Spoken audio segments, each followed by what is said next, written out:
The perfect Saturday morning has a certain sound. It's not silence.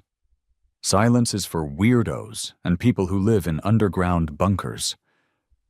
No, the perfect Saturday morning sounds like the gentle whir of the coffee maker, the distant, rhythmic thump-thump-thump of a neighbor jogging past, and the soft, contented sigh of a beagle dreaming of chasing squirrels he will absolutely never catch. That was my morning. My name is Alex. I'm a graphic designer who works from the quiet comfort of my own home, and that dreaming beagle is Buster. Life, by all reasonable measures, was good. I was stirring a splash of cream into my coffee, watching Buster's paws twitch in his sleep, when a new sound intruded. It was the distinct, slightly menacing crunch of heavy-soled shoes on my gravel walkway. It was too early for package deliveries, and too late for the newspaper. I peered through the blinds. It was the mailman, a man who usually just shoves everything in the box and moves on. But today he was walking right up to my front door, and he was carrying a single beige envelope. "See this, Buster?" I whispered, even though he was still lost in his dream world. "This isn't a Christmas card. No one sends joy via certified mail. This is pure, unadulterated trouble in a manila envelope." A sharp rap on the door confirmed my suspicions. I sighed, hauled myself up, and opened it.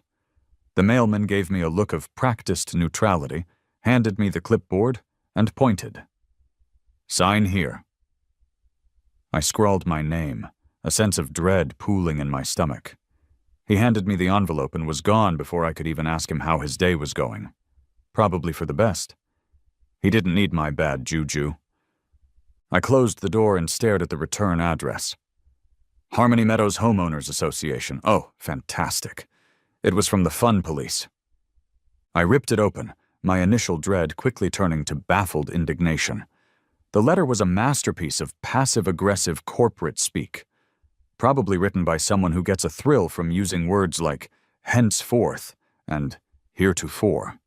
It got straight to the point, if you could call a winding path through bureaucratic nonsense, straight. Dear Mr. Thompson, it has come to the attention of the Harmony Meadows Architectural Review Committee that a new perimeter barrier has been erected at your property, 124 Primrose Lane. While we applaud your proactive approach to property enhancement, we must unfortunately inform you that the structure is in direct violation of the Harmony Meadows covenants, conditions, and restrictions. I stopped reading and looked out the window at my fence. My beautiful, brand-new, white picket fence. I'd spent a month planning it. It was classic, charming, the kind of fence you see in movies about happy families. It was the physical embodiment of the American dream. If the American dream was about keeping your beagle from running into the street, what could possibly be wrong with it? I continued reading.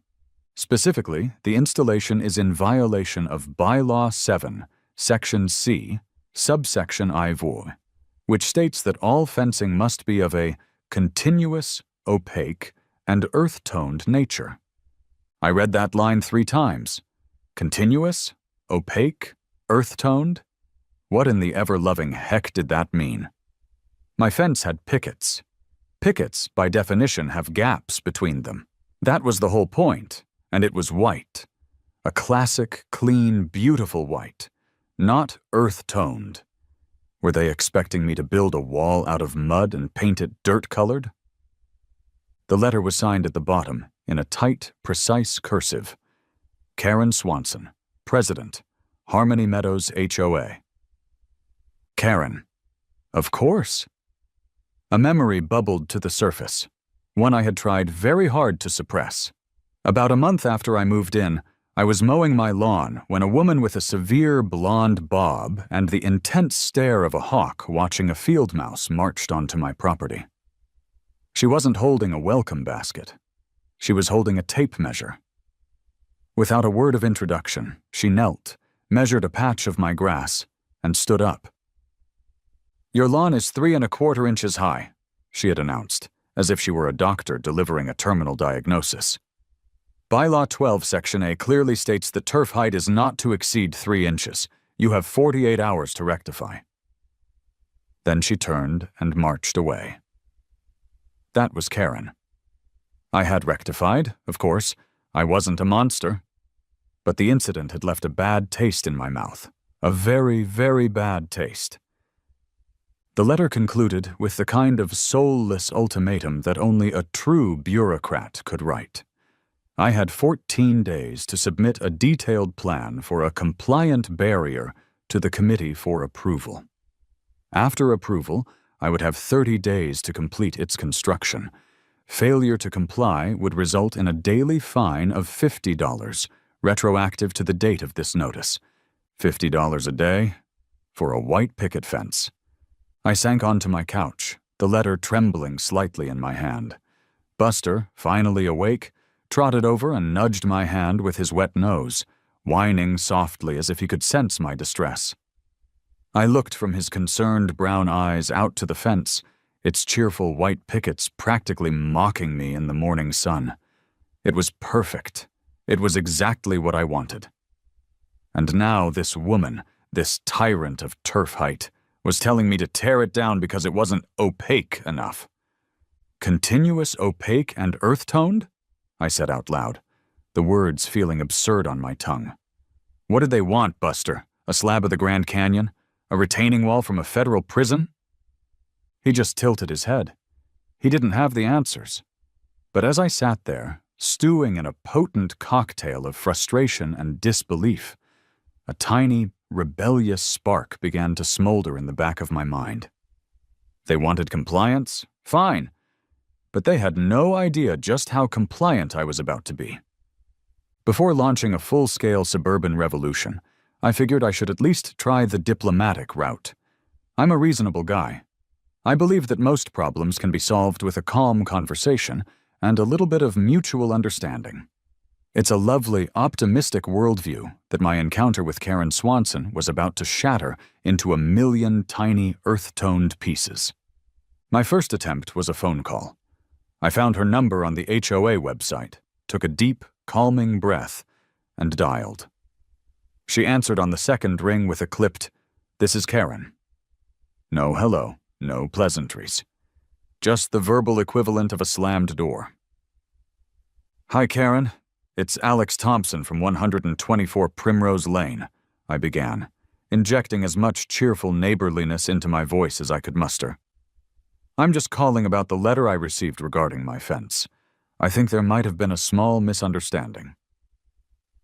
"There are no misunderstandings, Mr. Thompson," she cut in, her voice cold and flat. "There is only compliance and non-compliance. Your structure is the latter." "Right, well, about that," I pressed on. "The bylaw mentions continuous, opaque, and earth-toned." I was hoping for some clarification. I mean, it's a white picket fence. It's the most American thing ever. It's like apple pie, but for yards. There was a pause on the other end of the line. For a fleeting, beautiful moment, I thought my folksy charm might have worked. I was wrong. "Apple pie," she stated, as if I had just suggested building a fence out of live scorpions, "is not an approved fencing material, Mr. Thompson. The bylaws are the bylaws. They were written to protect the aesthetic harmony and property values of our community. Your fence, with its gaps, creates visual disruption." Visual disruption? Was she serious? "They're not gaps, they're pickets. It's a style." "It is a non-compliant style," she said, her voice dropping to a low, ominous tone. "You have 13 days left to submit a new plan." Click. She hung up. I stared at my phone, dumbfounded. Okay, so diplomacy over the phone was a bust. Time for attempt #2, the email chain. I figured if I put everything in writing, with pictures and logical arguments, she'd have to see reason. I spent an hour composing a polite, well-reasoned email. I explained that the term earth-toned was subjective. I attached photos of charming high-end neighborhoods across the country that proudly featured white picket fences. I even found a loophole, a clause in the bylaws that allowed for traditional and historically significant architectural styles, and I argued that the picket fence was exactly that. I hit end feeling confident, a modern-day legal eagle fighting for landscape justice. Her reply came in 6 minutes. 6. It was as if she was just sitting at her computer, waiting for someone to challenge her authority. Mr. Thompson, subjective is a term used to excuse non-compliance. Find attached the approved palette of earth tones for Harmony Meadows. Attachment, chem_approved_colors.pdf. Furthermore, historically significant does not apply to perimeter barriers installed after the community's founding date. This matter is not open for debate. Please submit your new plan in a timely manner. Regards, Karen Swanson, President, Harmony Meadows HOA. She had CC'd the entire HOA board. The attached PDF was a single page featuring 5 shades of beige, 2 shades of brown, and a color that could only be described as sad moss. This woman was an artist, and her medium was misery.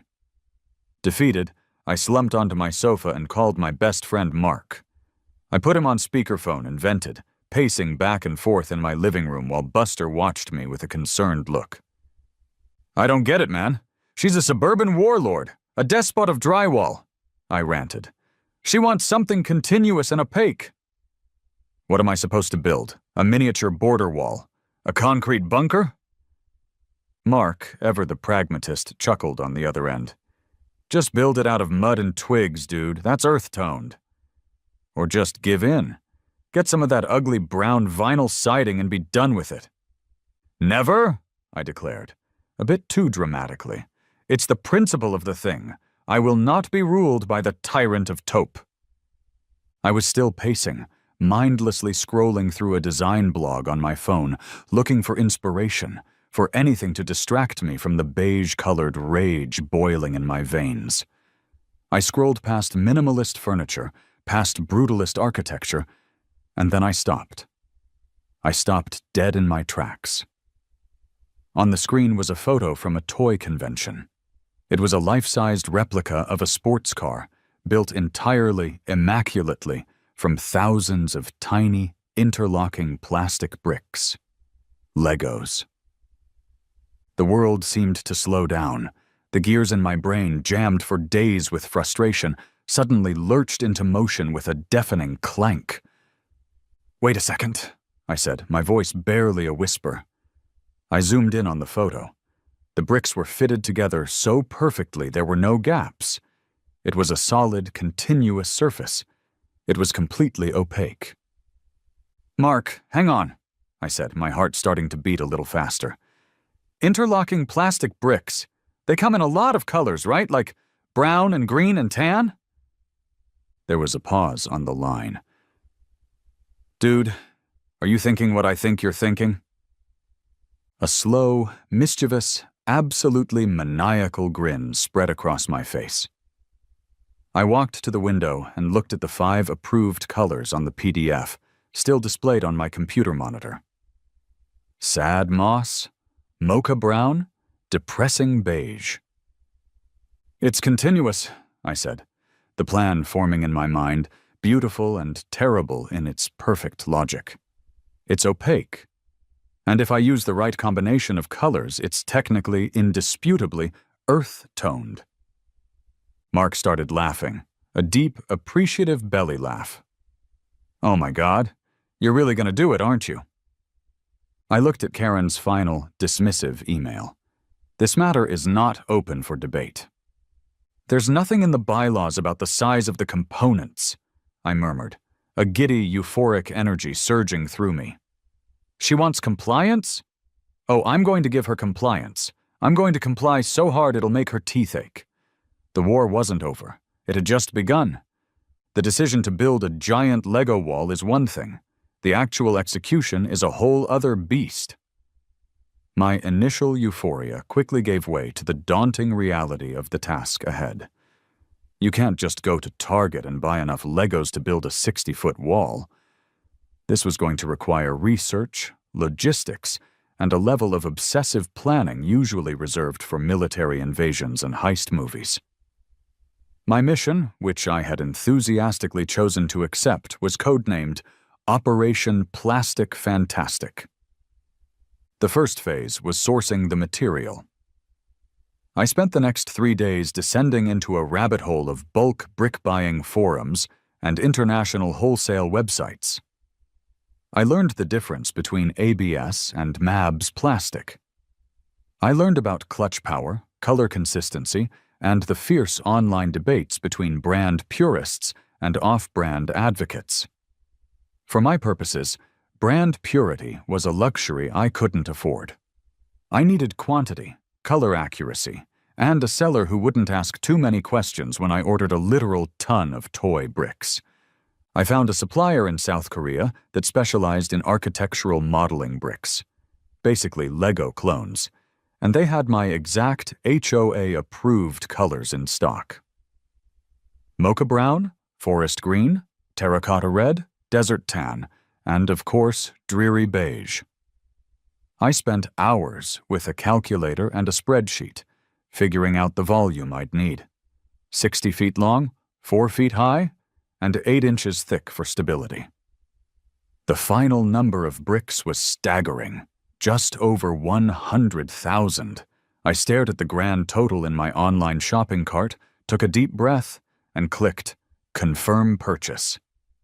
My credit card screamed, but my sense of righteous indignation sang. While I waited for an ocean freighter to transport my pettiness across the Pacific, I moved on to the next phase: structural integrity. I'm a graphic designer, not an engineer. I knew I couldn't just stack these things 4 feet high and hope for the best. I needed a foundation. I needed a professional. This led to one of the most surreal series of phone calls of my life. "Hi, I'm looking to get a quote on a foundation for a new fence." I'd start, nice and normal. "Sure thing. What kind of fence you putting in?" the contractor on the other end would ask. "Well," I'd say, taking a breath, "it's a wall, made of interlocking plastic toy bricks." Click. The first guy hung up on me. The second guy laughed for a solid 30 seconds before asking if my friends had put me up to this. He hung up too. I was starting to lose hope. I needed someone who understood not just construction, but art, vision, the beautiful absurdity of my plan. On my third try, I found him. His company was called Dave's Dependable Concrete and Construction, and his name was, predictably, Dave. Or, as I would come to know him, Big Dave. He was a grizzled, no-nonsense man in his late 50s with a formidable belly and hands the size of dinner plates. He rolled up to my house in a dusty Ford F-250, took one look at my soon-to-be-demolished picket fence, and grunted. I invited him inside and laid my digital blueprints out on the dining room table. He stared at them, his brow furrowed. He looked at the detailed rendering of the multi-toned brick wall, the cross-section showing a concrete footing and steel rebar posts set every 8 feet. He looked at me. He looked back at the blueprints. "Let me get this straight," he said, his voice a low rumble. "You want me to tear out that perfectly good fence, pour a code-compliant concrete footing, drill and set half-inch steel rebar posts, and then you're going to encase them in toy blocks?" "Interlocking plastic bricks," I corrected gently. "And yes, it's for an HOA-compliant project." I slid Karen's letter and the approved color palette across the table. He read the letter, his eyes scanning the legalese. He looked at the swatches of beige and brown. A strange sound escaped his throat, a low, choked cough that turned into a rumbling chuckle, then a full-blown, wheezing laugh.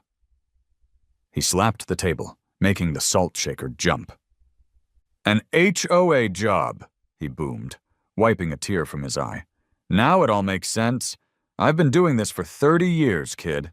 I've built houses on cliffs and pools on top of skyscrapers. I once had a lady ask me to build a soundproof panic room for her pet parrot. But this? He pointed a sausage-sized finger at my blueprint. This is art. This is the Mona Lisa of telling somebody to shove it. He looked me right in the eye, a newfound respect dawning in his expression. I'm in. The weirdest job of the decade surcharge will apply, you understand. I understand completely, Dave, I said, shaking his hand. Welcome to the team. A week later, the day arrived. A massive freight truck, the kind that usually delivers things to warehouses and factories, lumbered down our quiet suburban street, its air brakes hissing like an angry dragon. It backed up to my driveway with an ear-splitting beep, beep, beep. My neighbors, drawn by the commotion, began to appear on their porches and behind their curtains. I saw Karen's blinds twitch. The driver opened the cargo door, revealing a sight to behold: 4 massive wooden pallets, each one stacked high with cardboard boxes, shrink-wrapped and ominous. It was my ammo, my beautiful, plastic, perfectly compliant ammo. Dave, who had arrived with his crew to start demolishing the picket fence, just shook his head and grinned. He and I stood there in the driveway, side by side, watching as the forklift operator carefully unloaded pallet after pallet of my righteous indignation. You know, kid, Dave said, clapping me on the shoulder with a hand that nearly sent me to my knees. For a guy who designs websites, you've got a real knack for causing trouble. I looked at the mountain of boxes, then at Karen's window, where I could just make out her furious silhouette. Dave, I replied with a grin, the trouble hasn't even started yet. The demolition of the white picket fence felt like a ceremony. Dave's crew made short work of it, pulling up the posts with a satisfying schlorp of earth. It was the point of no return. As the last section was hauled away, I felt a pang of sadness, but it was quickly replaced by the thrill of what was to come. With the old fence gone, Dave's team got to work on the foundation, a clean, sharp trench that outlined the future home of my masterpiece. Karen, as expected, did not wait long. She marched across her perfectly manicured lawn, a clipboard in hand, her face a thunderous mask of suspicion. Mr. Thompson, she barked, stopping just short of my property line, as if an invisible force field were holding her back. What is the meaning of this? You have not submitted your new plan for approval by the Architectural Review Committee. I gave her my most pleasant, unbothered smile. Oh, this is just the foundation, Karen. Standard procedure for any new barrier. Can't be too careful about stability, you know. I gestured vaguely at the mountain of cardboard boxes stacked neatly on my driveway. The final materials are right over there. Fully compliant with Bylaw 7, Section C, Subsection IV, of course. She squinted at the boxes, which were marked only with shipping codes and weight information. The seed of confusion was planted, but she couldn't yet see the tree of absurdity that was about to grow from it. Thwarted for the moment, she made a disapproving harumph sound and marched back to her beige castle. Once the concrete was poured and the rebar posts were set, the real fun began. It was time to build. The first day was slow. I was working with Dave, his 2-person crew, and Mark, who had shown up with a 6-pack and an abundance of sarcastic commentary. We developed a system. Dave's crew would mix and pour sand into the large hollow bricks to give them weight and stability, then pass them to Mark and me. We were the artisans, the master builders, carefully clicking them into place, ensuring each layer was perfectly level, threading them over the rebar posts. The sound was addictive, a satisfying, solid click that echoed down the street. Click, click, click. The first layer was mocha brown, the second, forest green, the third, terracotta red. It was slow, painstaking work. Brick by boring, beautiful brick. By the end of the first day, we only had about 10 feet of wall, 1 foot high. It didn't look like much, but it was enough to get the neighborhood talking. People who usually just gave a polite wave while walking their dogs now slowed down, stopping to stare. "What you building there, Alex?" called Mr. Henderson from 2 houses down. "Just a new fence," I yelled back cheerfully. "HOA compliant." My next-door neighbor, Sarah, a retired art teacher with a mischievous twinkle in her eye, came over with a pitcher of iced tea. She looked at the low, multicolored wall, then at the boxes, then at me. A slow smile spread across her face. "Alex, you magnificent bastard," she said, her voice full of admiration. "Is that what I think it is?" "It's an opaque, continuous, earth-toned barrier, Sarah," I replied with a wink. She laughed, a wonderful, hearty sound. "I've lived next to Karen Swanson for 15 years. This is the greatest thing I have ever seen. Let me know if you need another set of hands." The gossip spread like wildfire. The initial confusion in the neighborhood gave way to a growing sense of shared amusement and fascination. The build became a local event. People would arrange their evening walks to coincide with our quitting time, just to see the progress. Kids would ride by on their bikes, pointing and shouting, "He's building a Lego fort." They weren't wrong. Karen's reaction, meanwhile, was a slow-motion study in escalating horror. On day 2, when the wall reached knee-height, she just drove by slowly in her beige sedan, her face unreadable. On day 3, as we neared waist-height and the full, ridiculous pattern of earth-toned stripes became clear, she actually stopped her car in the middle of the street to gawk, her mouth hanging open. I saw her taking photos with her phone, no doubt documenting evidence for my impending doom. On day 4, the first official fine notice appeared in my mailbox. $50. Failure to obtain prior approval for new structure. I taped it to the inside of my front door and labeled it fan mail. By the end of the week, the wall was nearly finished. It was glorious. It was solid. It was, without a doubt, the most beautifully obnoxious thing I had ever had a hand in creating. The neighborhood was on my side. Dave and his crew were having the time of their lives, and the smoldering embers of my indignation had been forged into a 4-foot-high monument to malicious compliance. Karen was silent, but it was the silence of a dormant volcano. I knew the eruption was coming, and I couldn't wait. The final brick. It felt momentous, like the placing of a capstone on a pyramid. It was a single, dreary beige piece. I held it up for a moment, a tiny plastic rectangle that represented the culmination of weeks of planning, expense, and glorious, back-breaking pettiness. Dave, Mark, and Sarah stood beside me, a small crowd of neighbors having gathered at a respectful distance. With a dramatic flourish, I pushed it into place. Click. Silence, then applause. A small but enthusiastic cheer went up from the assembled onlookers. Sarah hugged me. Dave clapped me on the back so hard I think he realigned my spine. We had done it. 60 feet of 4-foot-high, structurally sound, perfectly level, HOA bylaw-adherent masterpiece. It was a mosaic of earth tones that, if you squinted from 100 yards away, almost looked like some kind of weird striped stone. But up close, there was no mistaking it. It was, in all its absurd glory, a giant Lego wall. The celebratory mood lasted for approximately 53 minutes. That's how long it took for Karen to finish formulating her attack. She didn't march this time. She stormed. She came across the lawn like a hurricane in sensible shoes, clutching a binder to her chest as if it were a holy text. "This is a toy!"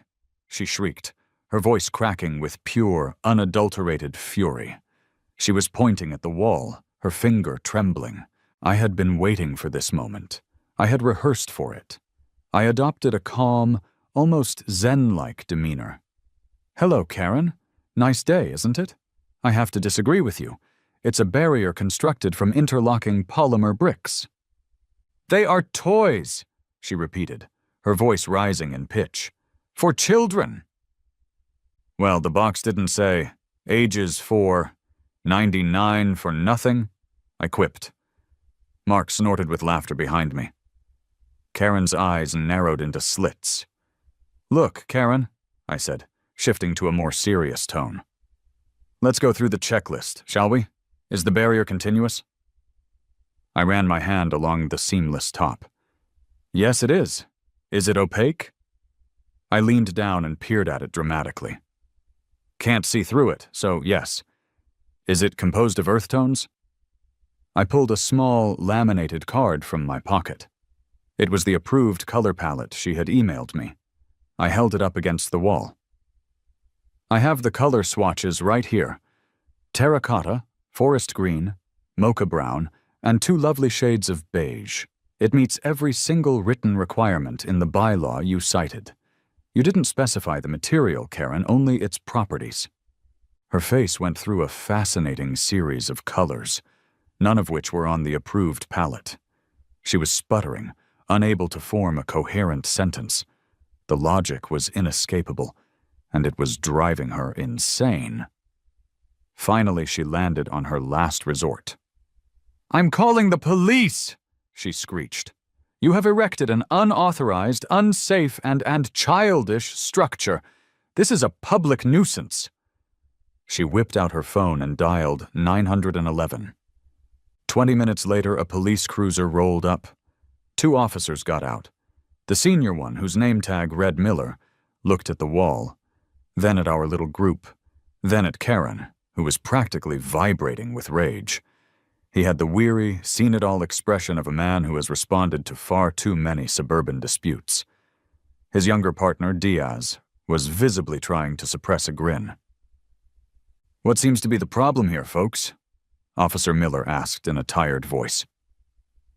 Karen launched into a frantic, high-pitched tirade about bylaws, property values, aesthetic harmony, and the flagrant misuse of toys.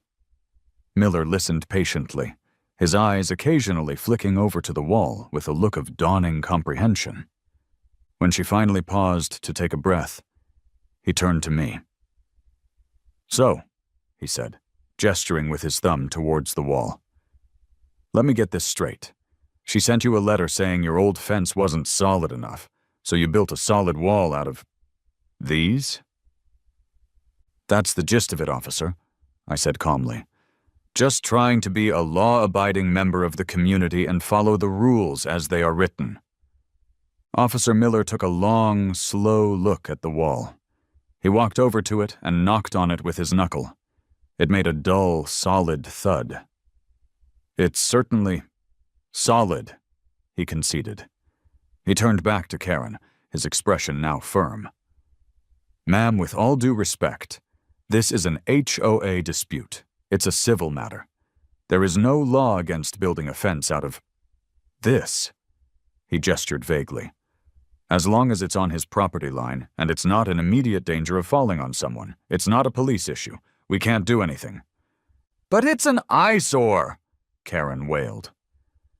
"Ma'am," Officer Miller said, his patience clearly wearing thin, "taste is not a criminal offense. Have a good day, everyone."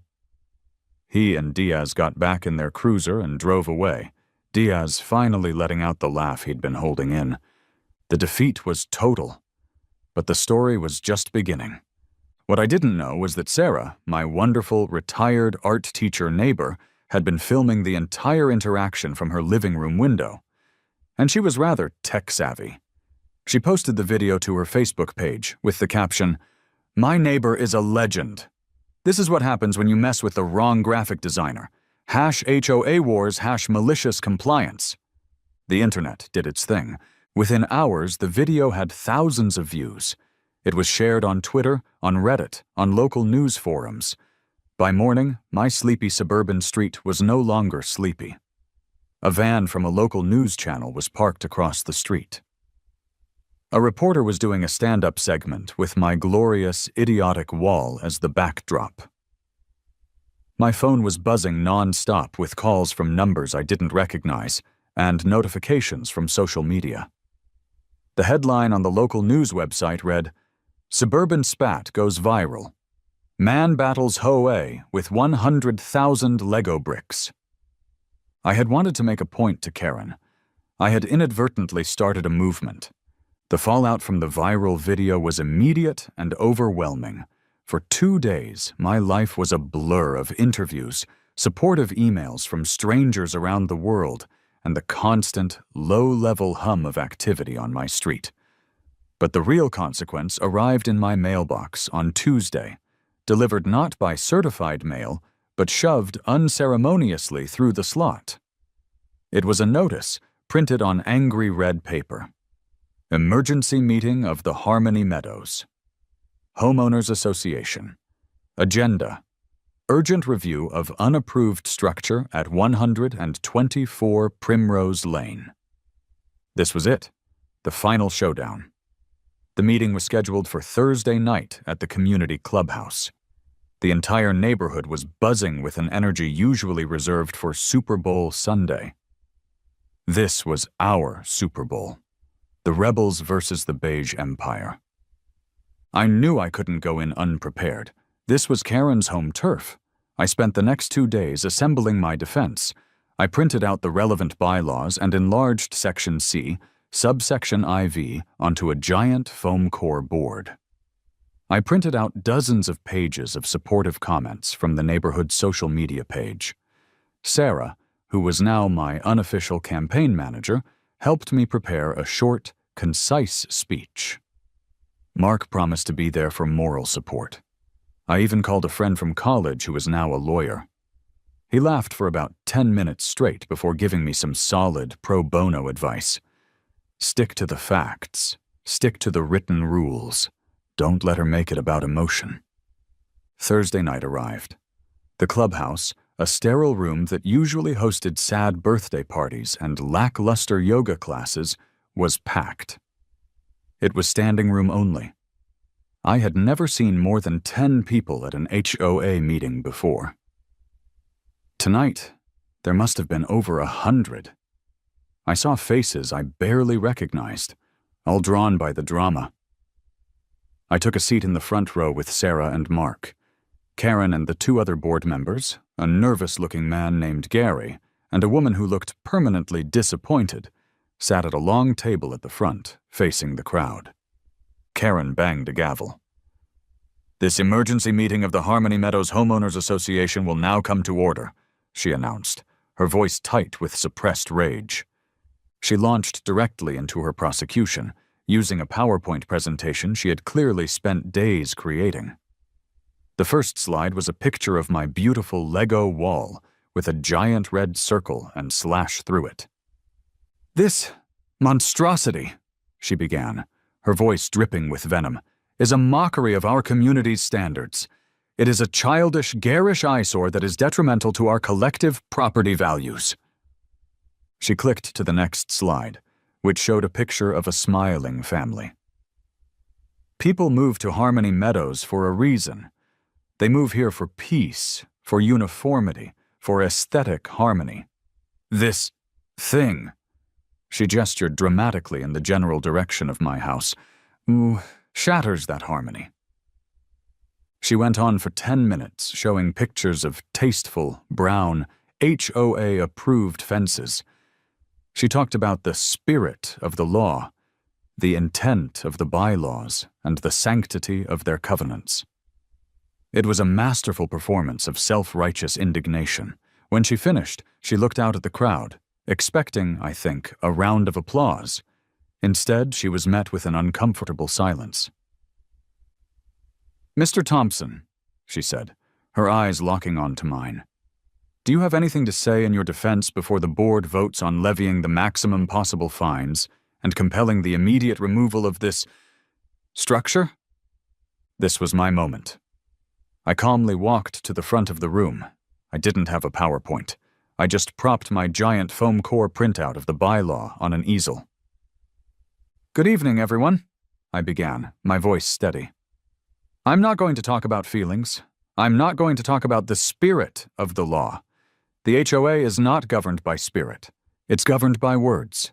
Written words. These words right here. I pointed to the text. Bylaw 7, Section C, subsection IV. It says a fence must be continuous, opaque, and earth-toned. It does not say it must be made of wood. It does not say it must be made of vinyl. It does not say it can't be made of interlocking plastic bricks. My wall follows these words perfectly. To the letter. I paused, letting that sink in. But you know what? This isn't really about a wall. This is about being told that your lawn is a 1/4 inch too tall.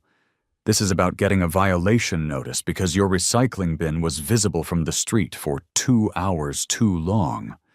This is about a board that has forgotten that it works for us, the homeowners, not the other way around. A murmur went through the crowd. I had struck a nerve. Before Karen could bang her gavel, Sarah stood up. I, for one, think the wall is fantastic, she declared. It shows creativity, and frankly, it's brought more positive attention to this neighborhood than anything the board has done in years. I live next to it, and my property value feels pretty darn harmonious. Suddenly, another hand went up. It was Mr. Henderson. Karen, last year you fined me because my basketball hoop was a shade of orange you didn't approve of. A basketball hoop. I think Alex has a point. One by one, other homeowners started speaking up. A floodgate of frustration had opened. Stories of petty fines, of condescending letters, of absurd demands poured out. Karen's face went from angry to shocked to pale. She was losing control and she knew it. Finally, Sarah raised her voice above the din. I move that the board formally accept Alex's wall as compliant with all existing bylaws. Seconded, yelled a man in the back. Karen, flustered, had no choice. All in favor of deeming the structure at 124 Primrose Lane compliant? A forest of hands went up. It was almost unanimous. All opposed? Karen, Gary, and the disappointed woman raised their hands. 3 lonely hands in a sea of triumphant faces. The motion passed. A cheer erupted in the room. But Sarah wasn't done. And I would like to make another motion, she announced, her voice ringing with confidence. I move for a vote of no confidence in Karen Swanson as HOA president. The room fell silent for a heartbeat, and then the chaos erupted anew. The vote was a landslide. The Queen had been deposed. The weeks following the great HOA showdown were strangely peaceful. Karen Swanson didn't just lose the presidency, she seemed to vanish. Her house went up for sale less than a month later, sold to a young family with 2 kids who were absolutely mesmerized by my wall. The reign of beige was over. A new, far more reasonable HOA board was elected in a special election. Sarah, unsurprisingly, was voted in as the new president. Her first official act was to draft a letter on behalf of the entire association, formally rescinding all my fines and apologizing for the overzealous enforcement of aesthetic standards. I framed it and hung it in my office. The wall, my beautiful, ridiculous wall, stayed. It became something of a local landmark. The news story had given it a life of its own. On weekends, it wasn't uncommon to see a car slow down as it passed my house, its occupants pointing and taking pictures. A few times I came outside to find that local kids had added their own single Lego bricks to the base of the wall, like tiny offerings at the foot of a monument. It wasn't a nuisance, it was a destination. My life settled back into its comfortable rhythm. The coffee maker still whirred in the morning, the joggers still thumped past my house, and Buster still dreamed his squirrel-chasing dreams. But something was different. The quiet felt earned now, fought for. My little slice of suburbia felt more like a community, bonded by a shared story and a collective victory over the absurd. One perfect Saturday afternoon, I was sitting on my front porch, watching the light play across the multicolored plastic bricks. Buster was snoozing at my feet, his head resting on my shoes. I never set out to be a rebel. I'm just a guy who wanted a nice fence for his dog. But in fighting for that simple thing, I'd discovered something about myself and about my neighbors. I learned that sometimes you have to fight for your right to be a little bit different, and that creativity can be the most powerful weapon against mindless conformity. Buster stirred, lifting his head. He looked at me, then at the wall, and let out a soft woof before wagging his tail. I think he got it. He understood. Good fences make good neighbors, but sometimes an absolutely legendary fence. One built of defiance, creativity, and 100,000 little plastic bricks makes them even better.